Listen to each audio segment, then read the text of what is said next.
Pour ce qui est des temps et des moments, vous n'avez pas besoin, frères, qu'on vous en écrive. Car vous savez bien vous-même que le jour du Seigneur viendra comme un voleur dans la nuit. Quand les hommes diront « paix et sûreté », alors une ruine soudaine les surprendra, comme les douleurs de l'enfantement surprennent la femme enceinte, et ils n'échapperont point.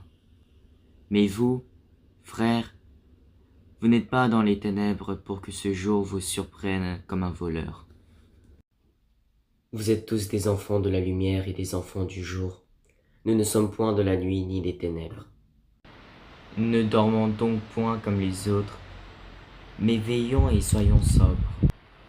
Car ceux qui dorment, dorment la nuit, et ceux qui s'énivrent, s'énivrent la nuit. Mais nous, qui sommes du jour, soyons sobres, ayant revêtu la cuirasse de la foi et de la charité, et ayant pour casque l'espérance du salut. Car Dieu ne nous a pas destinés à la colère, mais à l'acquisition du salut par notre Seigneur Jésus-Christ, qui est mort pour nous, afin que, soit que nous veillions, soit que nous dormions, nous vivions ensemble avec lui. C'est pourquoi exhortez-vous réciproquement et édifiez-vous les uns les autres, comme en réalité vous le faites. Nous vous prions, frères, d'avoir de la considération pour ceux qui travaillent parmi vous, qui vous dirigent dans le Seigneur et qui vous exhortent. Ayez pour eux beaucoup d'affection à cause de leur œuvre. Soyez en paix entre vous. Nous vous prions aussi, frères, avertissez ceux qui vivent dans le désordre, consolez ceux qui sont abattus, supportez les faibles, usez de patience envers tous. Pour ce qui est des temps et des moments, vous n'avez pas besoin, frères, qu'on vous en écrive. Car vous savez bien vous-même que le jour du Seigneur viendra comme un voleur dans la nuit. Quand les hommes diront « paix et sûreté », alors une ruine soudaine les surprendra, comme les douleurs de l'enfantement surprennent la femme enceinte, et ils n'échapperont point. Mais vous, frères, vous n'êtes pas dans les ténèbres pour que ce jour vous surprenne comme un voleur. Vous êtes tous des enfants de la lumière et des enfants du jour. Nous ne sommes point de la nuit ni des ténèbres. Ne dormons donc point comme les autres, mais veillons et soyons sobres. Car ceux qui dorment, dorment la nuit, et ceux qui s'énivrent, s'énivrent la nuit.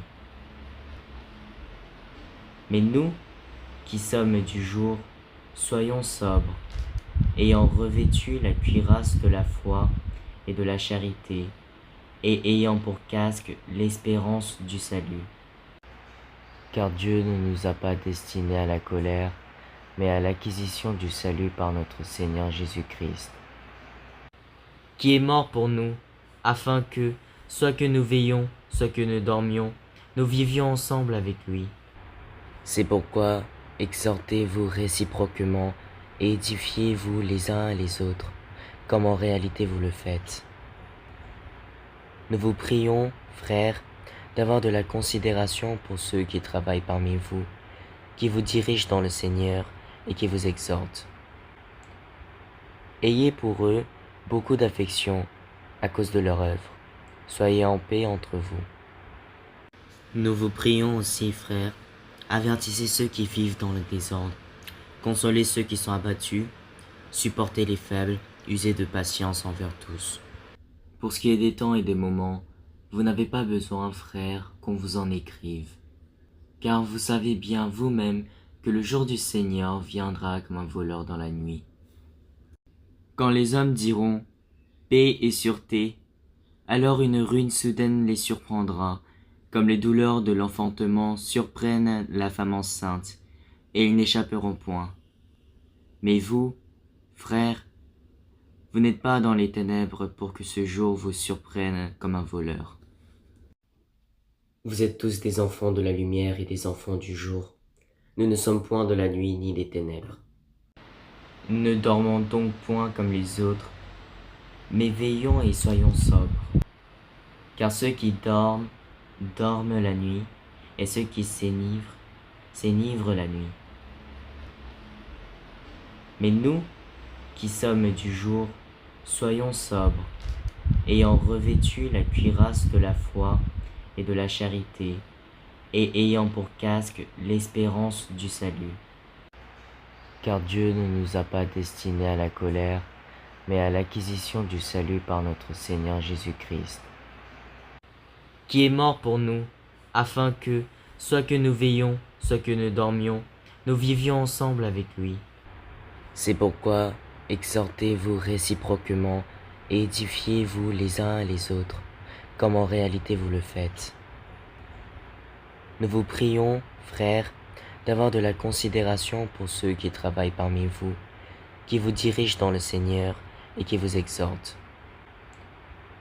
Ayez pour eux beaucoup d'affection à cause de leur œuvre.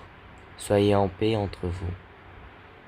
Nous vous prions aussi, frères, avertissez ceux qui vivent dans le désordre, consolez ceux qui sont abattus, supportez les faibles, usez de patience envers tous.